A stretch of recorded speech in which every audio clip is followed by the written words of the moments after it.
사실 그 공대 출신이 뭐 사업이하고는 그 경영학 과목이라고 들어본 적도 없고, 그 동사무소에서 해본 거는 주민등록 등본 이런 거밖에 안 해봤고, 근데 법인 등록 어떻게 해야 되는 건지, 뭐 사업자 등록 어떻게 해야 되는지 아무것도 모르고, 지금 여기는 벤처 지원센터가 있어가지고 많은 걸 도와주고 있습니다만, 그 당시에는 어느 누구도 그거를 얘기해 줄 수도 없고, 그래서 그냥 혼자 했어요. 혼자 했는데, 가가지고 이제 법인 등록 알아봤더니 뭐 서류 몇 개만 주면 되더라고요. 가장 하나 만들고.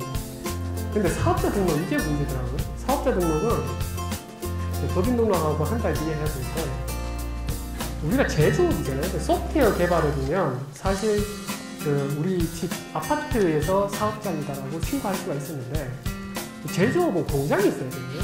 그 아파트에 무슨 공장이냐? 뭐 아파트 공장이 아니라 그냥 일반 주거. 그래서 그 우리 집으로 신고했다가 퇴짜 맞고, 그 다음에 또 이제 제가 아는, 그래서 아는 그 조그만 그 용역을 하는 사장님한테 찾아가서 전화기 하나 갖다 놓으면서, 그 세무서에서 전화가 오면, 이 전화로 전화가 오면 IBS라고 얘기해 주세요. 그리고 이제 거기를 이름을 등록을 시키고, 나는 이제 학교 안에서 이제 계속 개발을 했던 그런 일인데, 그러고 얼마 안 돼서 이제 IMF가 터지고, 그 다음에 창업보육센터가 생기기 시작하고, 그래서 우리는 이제 창업보육센터로 이제 입주하게 됐어요. 그 당시에 창업보육센터가 한 8.4평? 그러니까 여러분들 아마 교수님 방 정도 사이즈예요. 요즘 교수님 방이 그렇게 안 클 것 같은데. 그게 이제 책상 4개 놓고, 뭐, 그렇게 시작을 처음에 하게 됐어요. 그러면서 이제,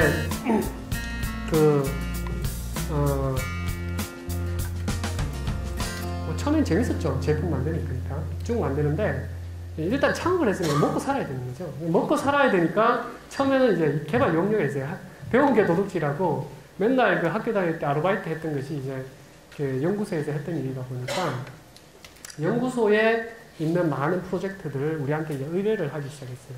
그래서 그걸 시작했죠. 뭐, 표준연구원의 세계 표준시 만드는 프로그램.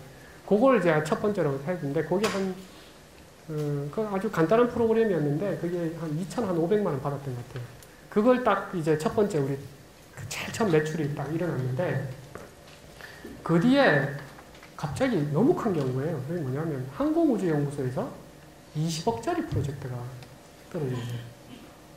그래서, 이건 뭐야? 이랬더니, 이제, 뭐, 그 전에 이제 좀 히스토리가, 이게 좀, 경력이 쌓이니까, 그쪽에서 3년짜리 프로젝트인데, 우리랑 같이 하겠다라고 온 거예요. 뭐, 지금 생각하면 그게, 잘 안 나와다 될지 모르겠지만, 우린 그때 학생이었고, 그 당시는 지금보다 물가라는 것이 상당히 더 낮았으니까, 그 20억 자체는 어마어마한 부자였어요. 그때 10억이라고 하는 돈을 가지면, 사실 미리어네어로 우리나라에서, 나는 내가 부자의 기준이 얼마냐? 라고 얘기할 때, 한 10억 가지고 있으면 나는 대단한 부자다. 이렇게 생각할 때였는데, 20억짜리 프로젝트가 있다 보니까, 이제 모든 사람들이 그런 거예요. 야, 됐다. 뭐 이랬는데, 결론적으로 얘기하면 그걸 리젝트 했습니다. 그 이유가, 이게 내가 원래 창업을 하려고 했던 목표는 그런 용역이 아니었어요. 그러니까 실리콘밸리에서 봤던 거는 히든 챔피언. 그러니까 내가 우리 기술로 세계적인 제품을 만들자라고 했던 것이 내 그 목표였기 때문에, 이걸 하게 되면 20억짜리 프로젝트를 하면 3년 동안 그게 매달려야 되더라고요. 다른 걸 하면 안 돼요. 그러니까 이 부분에 대해서 그럼 내가 했던 방향은 틀리다. 사실 굉장히 고민 많이 하지는 않았어요. 그 20억이라는 돈인데도 불구하고 뭐 난 사실 먹고 살 수 있다라는 그런 자신감도 있었고, 최소한 굶어 죽지 않는다. 내 잃을 게 없다라는 것도 있었기 때문에 내가 하고 싶은 거 하겠다 그래서 20억이라는 프로젝트를 리젝트를 했더니, 그때 이제 우리 같이 창업했던 그 동료들 외에 이제 회사 규모가 조금 용렬하게 되니까 외부에서 이제 그 사업하시던 분 한 2분이 영입이 됐어요. 그분들이 이제 어떤 사회생활 했던 분들이죠. 그 뭐 관리부장하고 뭐 어떤 연구소 이제 연구의 어떤 실용적인 부분을 맡아드리는데, 그분들이 딱 나오더니 결국에 학생들이 창업하면 그거밖에 안 돼. 그러면서 회사를 나가셨어요. 그래서 그때 굉장히 충격이 컸죠. 그래서 뭐 3번인가 쫓아가가지고 그래도 개척하자 그랬는데, 이 기회, 이 프로젝트 20억짜리 프로젝트를 그걸 갖다가 찬다는 것은 말이 안 된다. 난 이거 하겠다. 그래서 어쩔 수 없이 그때 처음으로 이제 같이 시작했던 동료들은 아니고 그래 초기에 조인했던 사람들이 이제 이렇게 나가는 그런 이제 슬픔도 있었지만 어쨌든 지금 생각해 보면 굉장히 잘한 결정이고 뭐 무엇보다도 나한테서는 굉장히 어려웠지만 첫 번째 선택을 잘했다라고 그렇게 생각했던 그런 에피소드가 있습니다. 그래서 이제 그때부터는 이제 지금부터는 용역 안 한다. 뭐 용역하다 보니까 도저히 개발이 안 되더라. 그래서 쭉 이제 개발하면서 98년도 6월에 첫 제품, 아이디아 1016이라는 제품을 만들었어요. 디지털 제품인데 사실 솔직히 벤처기업이 3가지 산을 넘는데 첫 번째 산을 못 넘고 망하는 회사가 굉장히 많아요. 그 첫 번째 산은 경쟁력 있는 제품을 완성하는 거죠.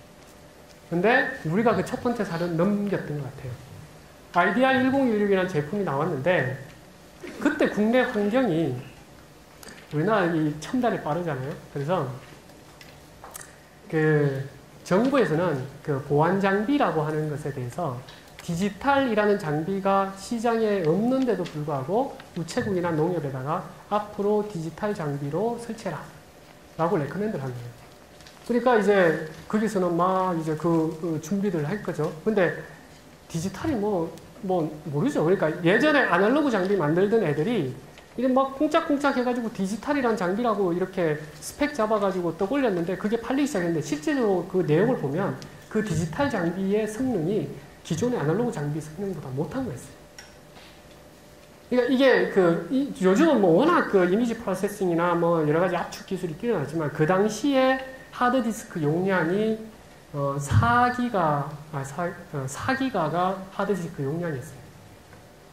그러고 조금 있다가 8기가 나왔고 16기가가 나오면서 야 세상에 이렇게 빨리 하드디스크 용량이 커지나 뭐 이런 시기였는데 그 영상, JPEG 영상을 압축한다는 그 프로세스 하나가 그 당시에는 잘 힘들었던 거죠. 못하니까. 그러니까 4초에 한 장씩 찍히니까 그 사이에 뭐 범인이 뭐 모든 걸 다 갖고 간 거지.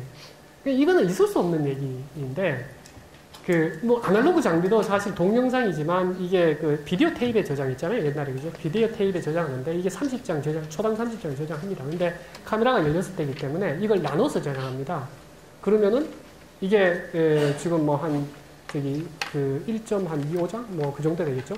그렇게 되는데 그렇게 해봤자 2시간 테이프 하나에 2시간밖에 저장 못하기 때문에 24시간 저장하려고 그러면 초당 1장 정도 저장을 했어요. 이 전체를.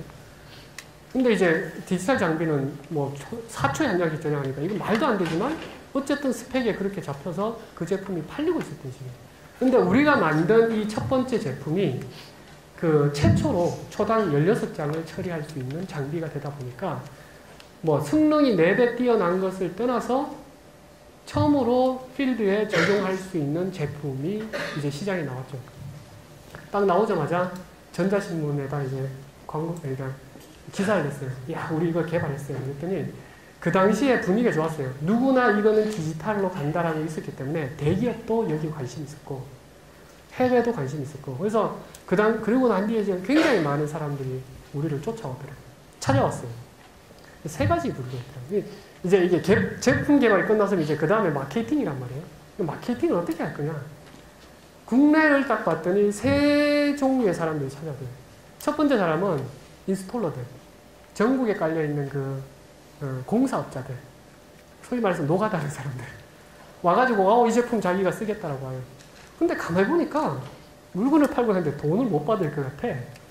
이게 설치하고 난 뒤에 나중에 60days 뒤에 뭐 돈을 받아야 되는데, 막 돈을 뭐 없이 띄어먹을 것 같기도 하고, 뭐 그 전국에 있는 그 수많은 그 인스톨러들을 내가 관리할 조직도 없고, 야, 이건 이제는 마케팅 조직이 있어야 되는데 내가 아무것도 그게 가진 게 없다. 이거 어떡하나? 이러고 있었던 게 첫 번째 그룹이었어요. 두 번째 그룹은 우리같이 제조업체, 중소 제조업체인데 그 사람들은 이거 잘 들려요? 내가 너무 띄어서 그런가? 그 사람들은 아까 말한 대로 초당 4장짜리 만들어서 팔던 사람들이에요. 근데 우리가 이제 16장짜리 만들었다 그러니까 쫓아와가지고 협박 아닌 협박을 하더라고요. 지금 그 우체국이나 농협에서 쓰고 있는 장비는 자기네 장비도 스펙을 만족한다. 그렇게 스펙이 적혔으니까. 그래서 이 제품을 당신이 내놓더라도 자기가 기존에 만들었던 제품을 덤핑을 해서 자기 제품을 다 깔고 아이디스는 고사를 시키겠다. 그러니 그게 싫으면 자기랑 제휴를 해서 자기한테 독점권을 주면서 자기 일을 통해서 팔아라. 뭐 이런 거예요. 기분 나쁘잖아요. 싫어. 세 번째가 이제 오는 게 대기업이 찾아오죠. 그때 이제 대기업이 와서 계속 찾고 있었다, 이런 제품을. 그래서 자기네 제휴하자. 근데 대기업의 가장 큰 문제점이 대기업인데 얼마나 큰데 독점. 그래서 그때 이제 굉장히 고민했던 기억이 나요. 이제 이게 두 번째 산이구나. 내가 어떻게 할까? 결론적으로는 한 2달 걸렸어요. 내고 하는데 자, 조그만 기업들을 하려고 그러면 이제 우리 사람 뽑아야 되고, AR 챙기는 거, 그러니까 채권 해소하는 팀 만들어야 되고, 인스톨러들 서비스 센터, 테크니컬 서포트, 콜센터, RMA, 모든 조직을 다 갖춰야 되는데, 나는 학교에서 지금 겨우 이제 제품 하나 개발하는 사람인데, 그거 못한다. 약자의 법칙인데 무슨 내가 그걸 만들고 앉았냐. 그래서 그건 안 한다. 중간에 있는 우리 경쟁사가 온 거는 기분 나빠서 못하겠다. 대기업, 독점은 주기 싫어서, 독점 안 주겠다고 이제 내고를 한 게 이제 2달이 걸렸는데 내가 썼던 논리는 그거였어요. 그때 이제 삼성 이름이 있는데 요 대기업이 3군데였는데 이 시장을 보니까 디스트리뷰션 마켓이 있고 세그먼트가 나눠지더라고. 그 다음에 출동 보안을 하는 데가 있고 그 다음 가장 많이 쓰는 금융권이 있고. 근데 이 분야는 서로 겹치지만 한 10%밖에 안 겹치더라 이거죠. 그래서 내가 설득을 나간 게, 자, 독점을 내한테 달라고 하지 마라. 근데 내가 너에 대해서 로열티는 지켜줄게. 디스트리뷰션 하는 부분에 대해서 너의 경쟁자한테 절대 내가 안 주겠다. 대신에 10%밖에 안 겹치는 출동 서비스 부분은 내가 다른 사람하고 할 수 있게 해달라. 그리고 또 금융권에 대해서는 금융권에 대해서 할 수 있는 사람 해달라. 그래서 3개의 파트너만 딱 정하고 그 사람들한테 그걸 인식시키면서 이제 모든 리소스를 우리는 해외로 보냈어요. 그렇게 결정한 이유는 우리가 직접 하면은 훨씬 더 많이 했을지 모르는데 우리 원래 타겟이 제일 처음에 꿈이 세계적인 기업이 되자. 그러니까 국내에 이 부분을 계속 가져간다는 것 자체 메인은 안 되겠다. 그래서 국내는 그때 파트너십을 맺은 거죠. 그러니까 그런 파트너십을 통해 가지고 요 3개만 딱 갖다 놓고 우리는 모두 다 해외로 가야 된다라는 그런 생각도 있었기 때문에 그때 이제 제휴를 하게 됩니다. 그리고 이제 가장 우리한테 크게 왔던 그 당시에 이제 왔던 일이 수출을 해야 되는데 깝깝하죠. 내가 어디서 수출하겠어. 이게 굉장히 많이 찾아왔어요, 사람들이. 그 중에 하나의 회사가 하이트론이라는 회사가 찾아왔어요. 그 회사는 뭐냐면 아날로그 장비, 그러니까 카메라 장비, 모니터 장비를 전 세계에 판매를 하고 있었던 회사예요. 전문 기업이죠. 그 당시 한 600억 정도 매출을 올렸을 거예요. 근데 이 회사도 이제 이게 모든 분야가 첨단으로 갈 거다. 그래서 나중에 얘기를 들어보니까 한 3년 전부터 그 디지털 장비를 만들기 위해서 자체적으로 개발을 했잖아요. 사실 그런 하이엔드 인력이 국내에서는 구할 수가 없었고, 일본 애들하고 좀 트라이를 했는데 일본 애들은 또 디지털에 대한 부분이 없었고, 대학이랑 하고 제휴해가지고 했는데 대학 교수님들이 사실 제품에 대한 그 마인드가 좀 약해서 항상 아카데믹하게 움직이고, 이러다 한 3년 동안 지나면서 계속 실패만 하다가 신문을 보고 우리 회사에 찾아왔어요. 그때 나도 기억나는 게 비가 굉장히 많이 왔을 때예요. 우리 8.4평밖에 안 되는 조그만 이제 제품 하나 걸어놓고 있는데, 그게 이제 그 경영기획 실장하고 이제 두 분이 찾아왔는데 비를 많이 맞고 왔어요. 한참 제일 처음에 얘기를 막 듣더니 이러고 갔어요. 그리고 한 달 동안 연락이 없어요. 그래서 야, 이게 뭐지? 그리고 이제 기다리고 있는데 한 달 정도 지나서 이제 그쪽 사장님하고 미팅을 하자고 연락이 왔어요. 그러니까 사장하고 이제 나는 그때 상당히 잘 봤어요. 왜냐하면 우리가 마케팅 채널이 필요하다. 그리고 이 부분에서는 이 회사가 이미 갖고 있다. 그리고 전문기업이다라는 것 때문에 이 애들하고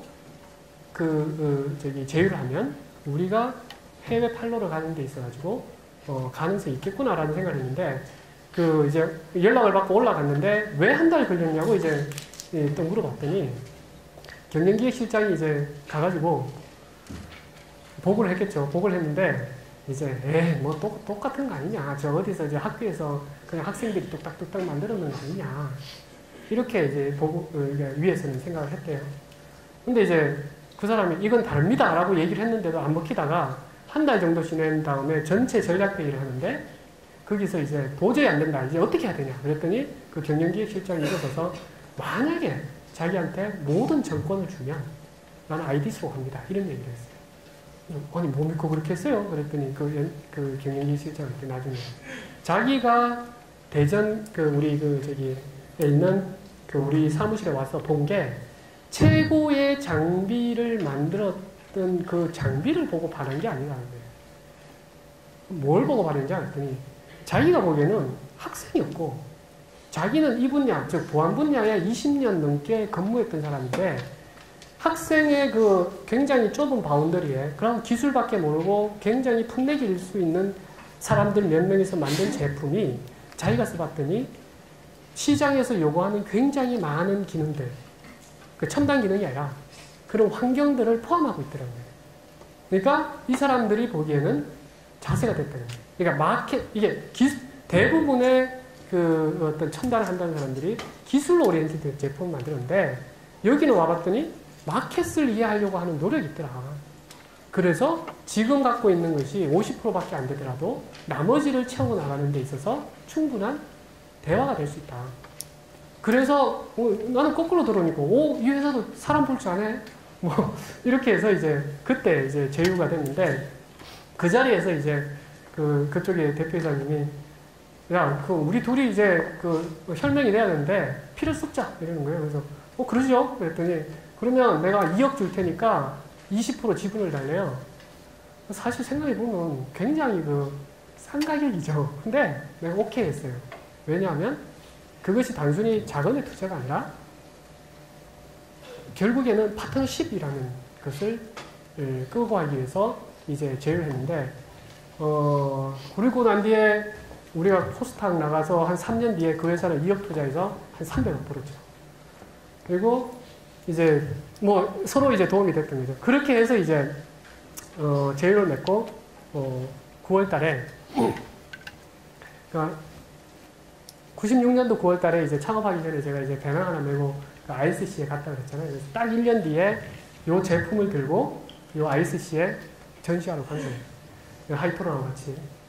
그때 이제 우리는 일반 전지를 한 게 아니라 일반인 대상을 한 게 아니라 우리가 했던 부분은 첨단 기술이라는 것이 결국에는 가격 정책을 하는 가격으로 싸우는 시장에 가서는 결국 성공할 수 없다. 그래서 우리는 철저하게 프리미엄 마켓 이게 최고 좋은 건데 그래서 전 세계에 가장 1위 기업이 어디냐라는 것을 보고 그 기업하고만 나는 제휴를 하겠다라고 해서 갔는데 그 하이트론이 그런 커넥션을 모두 다 나한테 만들어줍니다. 그러니까 굉장히 놀랐던 게 그게 이제 메리엇 호텔인가? 그게 이제 스위트룸에다가 우리 제품 해놓고 이제 척 나갔죠. 이제 그 1년 전에 봤던 그 세계적인 기업들의 사장, 부사장 아니면 프로덕트 매니저들 그 다음 해에 다 만날 수 있어요. 그게 하이트론하고 우리가 제휴했던 가장 큰 성과죠. 내가 어디서 그런 사람을 만날 수 있을까? 근데 그 회사가 이미 그런 커넥션이 있었고 네트워크가 있었기 때문에 우리 제품을 들고 가서 이제 그 사람들이 이제 다 모인 자리에서 데모를 하게 됐죠. 뭐 열심히 이제 했죠. 신나가지고 막. 야, 이건 뭐 사실 생각해보면 그 사람들도 뿅갈 수밖에 없는 게 그 전에 그 비디오 테이프로 막 패스트 포워드 누르고 막 지지지직 거리는 거 보면서 막 했던 거를 디지털로 바뀌었다 그러면 일단 데이터베이스가 들어갑니다. 데이터베이스가 들어가면 서치가 돼요. 그러니까 옛날에 사람이 이제 범인이 이제 이렇게 찾으려고 그러면 뭐 며칠짜리 그 비디오 테이프를 계속 넣으면서 계속 봐야 됩니다. 어디에 뭐가 있었지 막 이런. 근데 우리 장비를 딱 가면 예를 들어 우리가 이런 기능을 넣었어요. 예를 들어서 이쪽 문으로 지나가는 사람의 영상을 자동으로 다 찾아내라. 그럼 자동으로 찾아내요. 그 사람한테서는 뭐 상상할 수 없었던 제품이죠. 그리고 뭐 그 다음 녹화 상태가 이게 데이터베이스가 있으니까 모든 카메라에 대해서 이게 알람이 울려서 녹화된 건지 뭐 저기 이 타임랩스로 녹화된 건지 그게 이제 쫙 나오면서 찍기만 하면 바로 화면이 나오는 거예요. 그것도 아주 깨끗한 영상으로. 그리고 비디오 테이프 하나 아무리 느려 써봤자 24시간밖에 못 쓰는데 우리 장비는 2달, 3달, 4달도 쓸 수 있고. 그러니까 상상할 수 없었던 제품을 딱 내놓으니까 이 사람들은 모두 다 이제 뿅 간 거죠. 와, 최고다. 신나 있었죠. 아, 최고다.